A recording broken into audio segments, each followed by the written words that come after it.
Good evening and welcome. It is time once again for CU Immigration here on WRFU LP Urbana 104.5 FM and UPTV. I will be your host for this evening. My name is Mr. Garza, and I am here to let you know that WRFU is an open forum for the Urbana-Champaign community. Views expressed are those of the speakers and are not representative of WRFU, UCIMC, or as we like to say on the televised version of this show, UPTV. These views are our own. Today's guests are Ricardo Diaz and Korinta Maldonado Goti, who will discuss the work of Pixan Konob, a group that has recently received a grant to train interpreters in the Mayan languages, primarily Konkobal, but others as well. The group also supports the local Mayan community and promotes their culture, working to dispel stereotypes which imagine most or all immigrants who arrive from south of the border as simply Mexicans. The group has their own radio show, which precedes this one Mondays on WRFU 104.5 FM, and has a presence on social media, including Facebook, TikTok, and others. So without further ado, I will not introduce the guests. One voice is Ricardo, and one voice is Korinta, or Cora, as she is more commonly called, and I'll let them take it from here. Cora, why don't you tell us a little bit about your academics? Because I've never really heard the full story. And so you've ended up, you're a doctor in anthropology. Yes. What kind of anthropology? So part of my training was trained in Mexico, and so Mexico has a long trajectory of applied anthropology. What would be applied, but also one that is very much invested in working with communities, right? So it's academic, but it's very much centered through the lens of, well, let's do research that it's going to have some very specific results in communities in a more immediate way, more books and I guess I'm low enough in the understanding that I don't know what's the opposite of applied anthropology. One that it's not necessarily looking to have immediate results or shifts or something that it's materialized in the community, but rather, it's more in the realm of ideas, right? Who's thinking ideas and theories, right? It's very much theoretical, right? This applied is much, working with communities, alongside communities. Okay. In Mexico, that's in particular. Well, I'm in social linguistics because I didn't like theoretical linguistics. Yeah, exactly. That was just a little bit too much for me. Anybody could come up with great made-up examples. No, I want to go record somebody, and if somebody said it, then it's worthy of note. Exactly. So I was thinking about knowledge that is useful, because we've lost some of that through the years in different academic settings. So it's kind of working with along communities, but through also their perspective of what is the need, and not as, because I think there's a lot of things when we talk about engagement, it's it's not about consulting communities. It's about working with communities in ways that actually their knowledge is at the center, not what I think. It's more working with them in ways that we can really solve a problem, but not through my lens, but one that's collaborative. Knowing the academics are always branching out. Yeah. You may be making a distinction that I don't know about. Are there different kinds of anthropology, applied anthropologies? Yeah, there's many kind of different routes, and there's a lot of debate behind it. So let's not get into that. But there's a lot of debate. But there's one that's public, that's really much, as it sounds, is really conveying a message of more traditional anthropology to the public, but it doesn't reformulate the community work. It's like, how do we translate the message in a more popular way, right? In a way that the general public is going to understand it. That doesn't make redefining at the core of anthropology, but just making the message easier, which is fantastic and it's important. There's public, then there's engaged, then there's activists, then there's decolonial, and all of them kind of might bounce off each other. But my line is very much around working with communities. It kind of moves through all of this, all of those that I just mentioned. But the core is that I'm aligning with the social process, right? So I'm creating knowledge.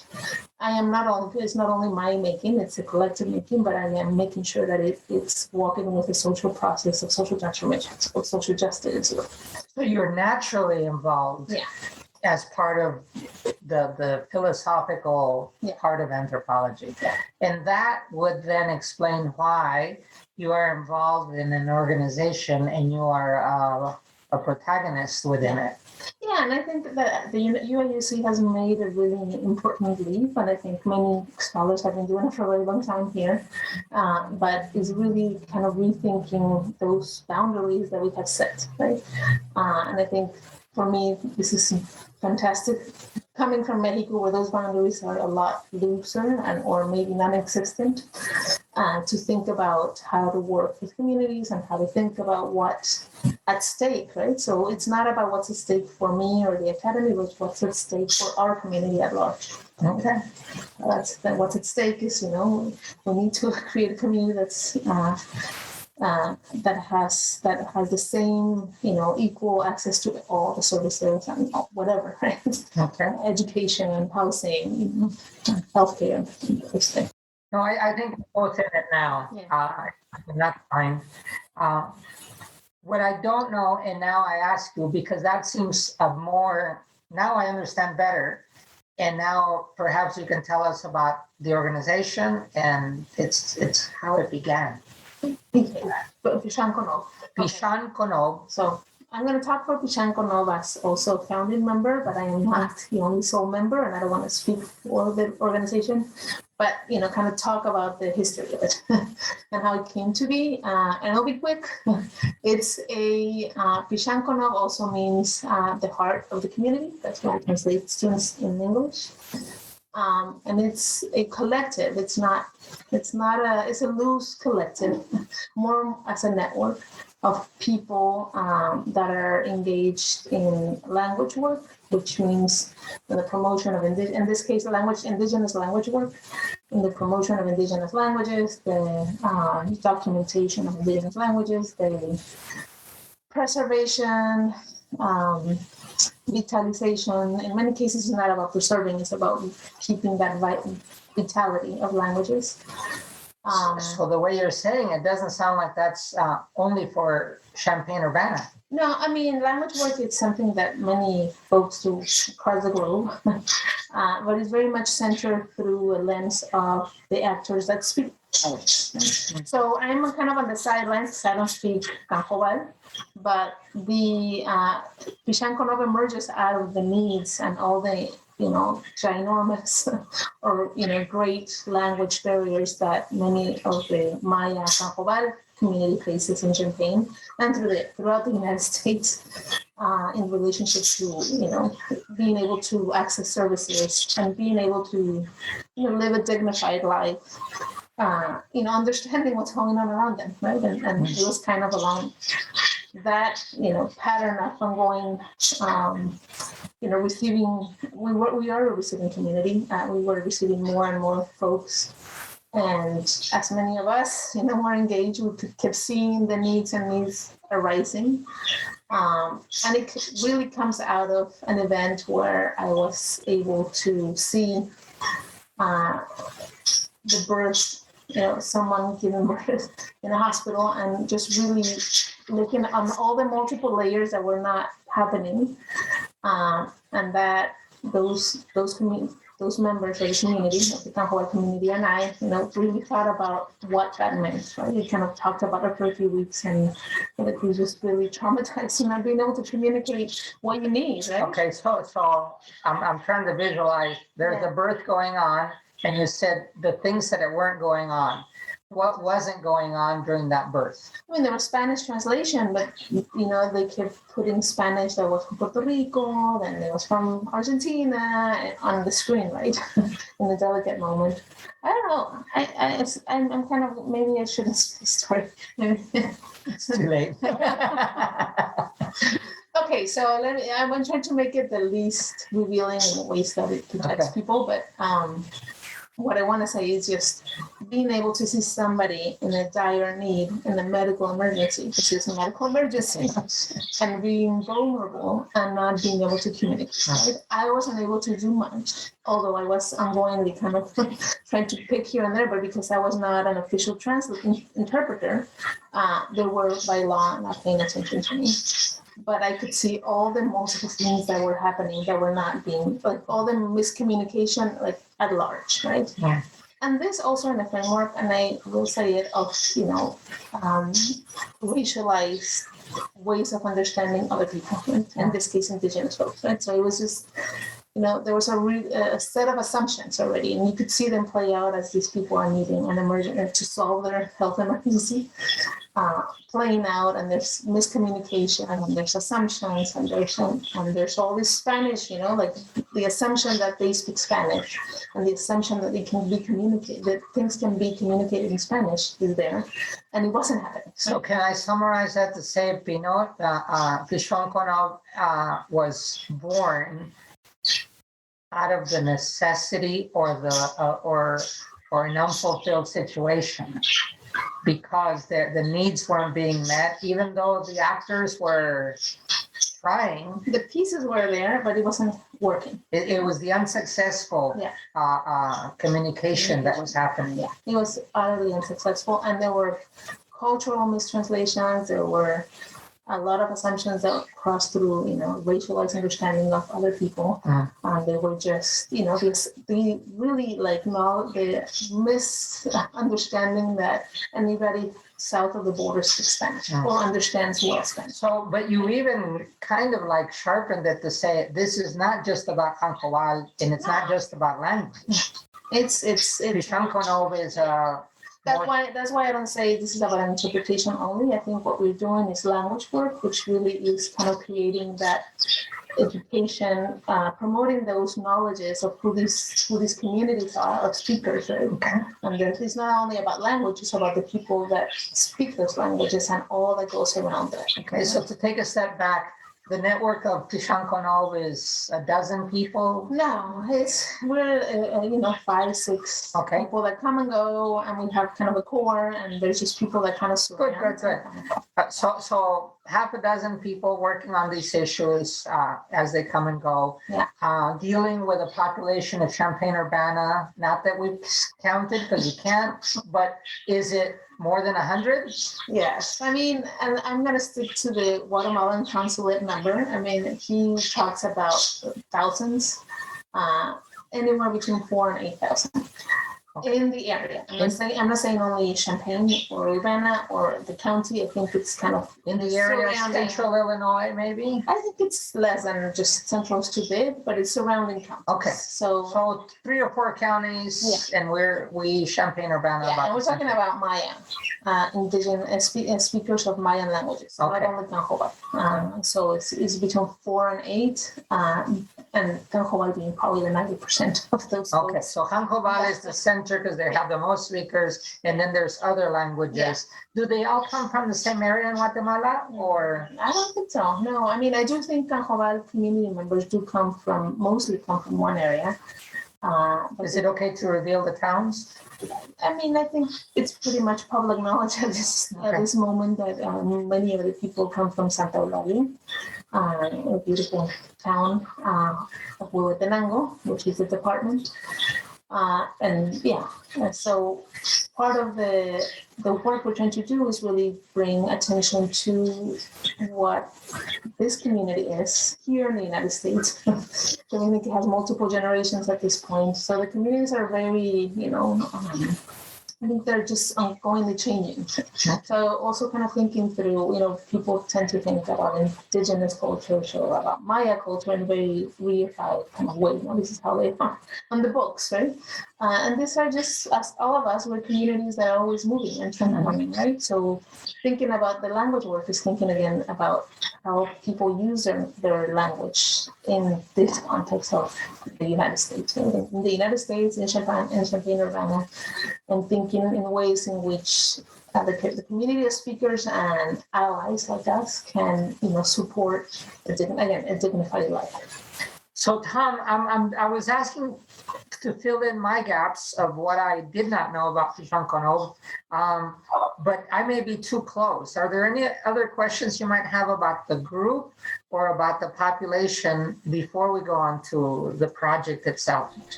Well, the question that came to mind while I was listening to that was that I still don't understand what exactly the group does. I understand what it's for, but what does it do specifically? So what we've been doing, on the one hand, is so I am part of the university. So also my role is to be able to provide, provide educational resources that are, that happen in the university or that are from the university. So it's basically thinking through one, training interpreters. That was the initial immediate need that we needed. I'm repeating myself, but that was the immediate need of those breaking those language barriers. It was through training interpreters.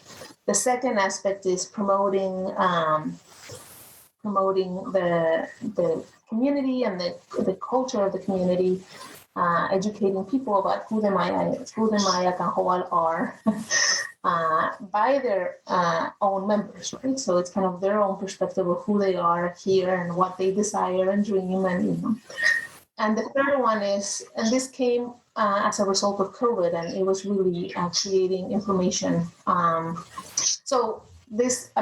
me backtrack a little bit. This idea of this work that we're doing of promoting the culture and the values and the community of speakers comes with, creating social media around different things that have to do with language. Like in Valentine's Day, we uploaded this little thing that a lot of Native American and indigenous folks throughout the Americas are working in this, what is called digital activism, is in promoting their language. So creating little slides saying, this is how you say I love you in Kanhoal, or this is how you say hello or Happy New Year in Kanhoal. To, have the people that speak Kanhoal learn how to write it, but also other people know what it sounds like. The radio show is also kind of trying to break this idea that everybody speaks Spanish or English or the dominant language. So we have, our hope is like you turn on the radio and you hear this language that you have never, ever heard. And it comes with some music that you have never, ever heard. And it's like, who are these people, right? So it's kind of breaking those dominant kind of, ideas and worlds to say, this is where we are, right? And making space. I see my role as making space for the community, right? So we create spaces and they take them or they leave them, right? And it might not be taken or it might not be occupied at this moment, but sometimes they will, right?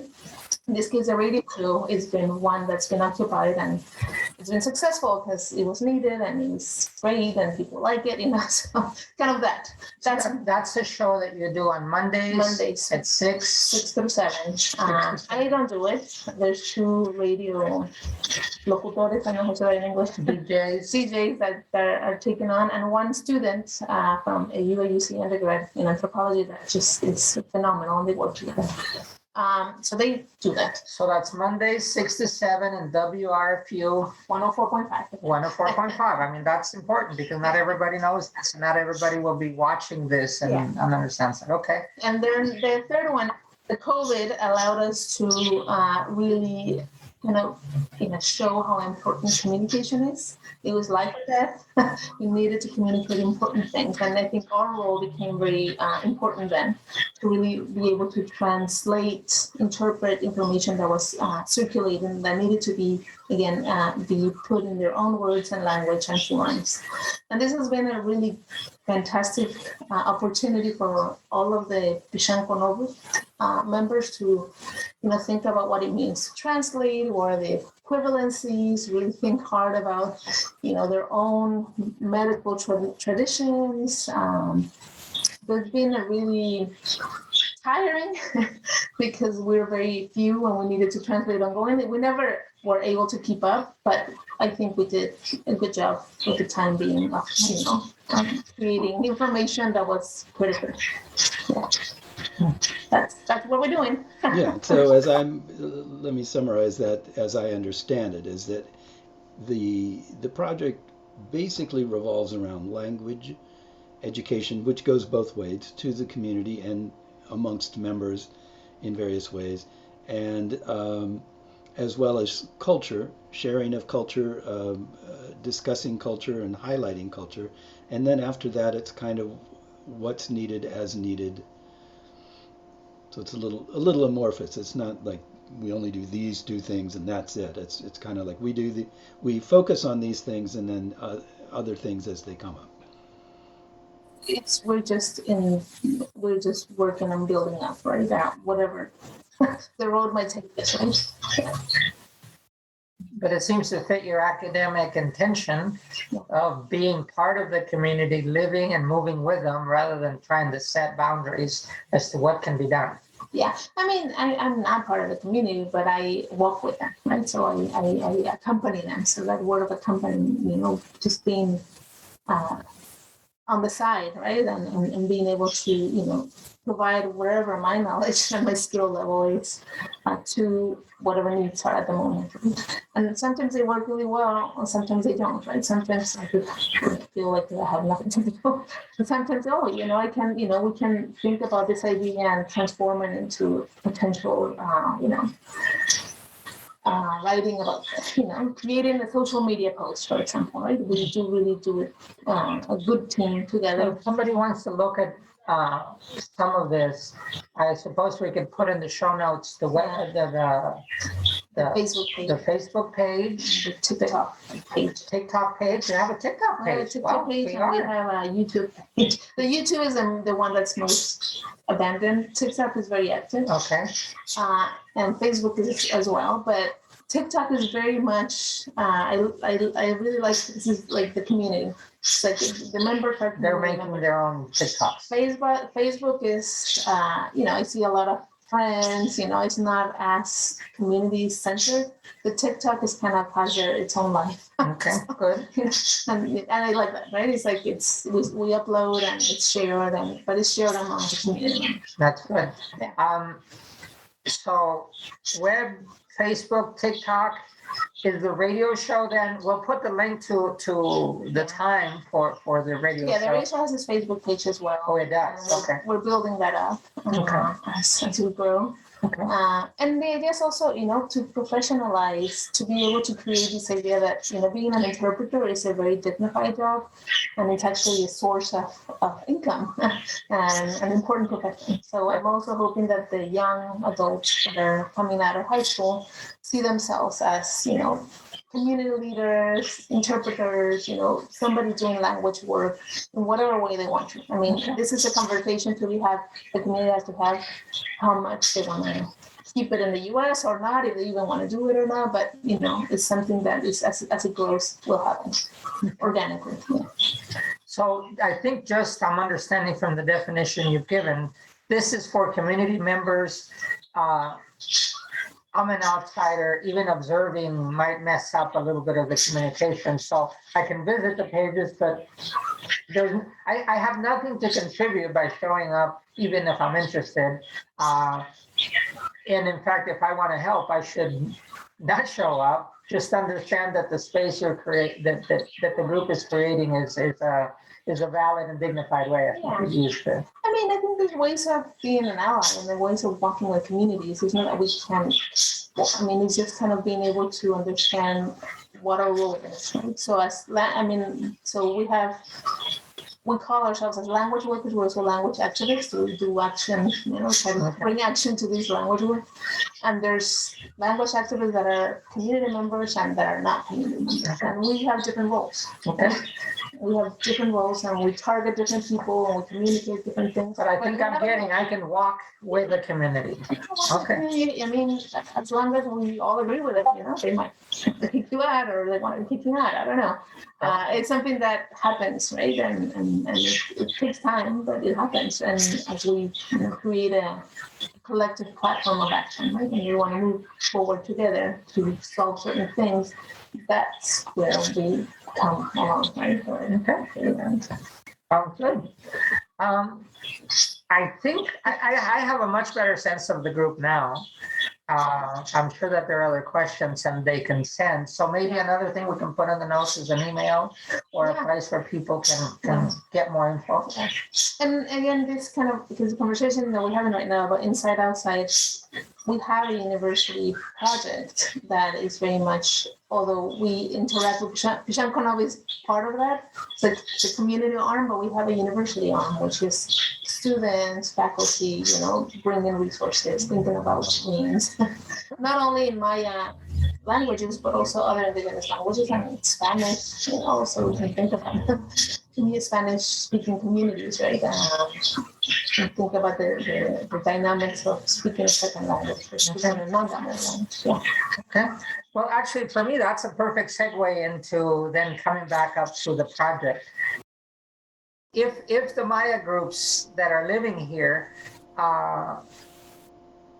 have come in different waves, but in the community, I just call it the system. Yeah. But what I really mean is there's a university, but there's a school system, there's the legal system, there's the health system. Yeah. There are layers of our community here in the large C community that is a system.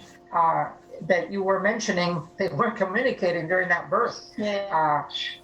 Because we are used to a particular sense. But for me, the fact that the Mayan communities are having contacts with the different parts of the system means that we, as part of the system, need to figure out then how to bridge and how to make the flow. Not only in the emergency situations, but hopefully for the richness that the Mayan communities are bringing that we have yet to partake of. Yeah. I mean, I think partly, I do think part is like figuring out the process in which the community members are, or how they see themselves in the community, right? And how they see themselves visible or invisible, and what's most adequate for them at the particular time they're coming. Really to think is just about creating space. I think there's been spaces that are able to sustain a multilingual conversation, right? When we have to kind of learn to be like, we have to translate. Wait, we have to do, and we haven't done that. And I think unless that's kind of clear, people are not gonna they participate because there's not a communication going, right? Yeah. I can see that. Well, that brings us then to why in creating this space, we came up to the county. The county board specifically, and said, can we look at this space? And as the immigrant agencies got together to say, how do we create space and how do we meet the needs of immigrants, but especially this slice of the immigrant populations in the area, we told them about the context of the many immigrants, about 25,000 in the county, and then their receptivity then invited us back to say, so what would you do about the needs you brought before us? Mm-hmm. And then I would say half dozen, but it was probably a dozen people before the board. We can put the link there as to that county board session.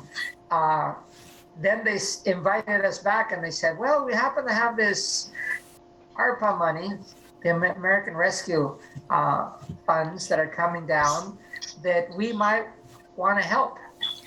So they invited us to make some proposals.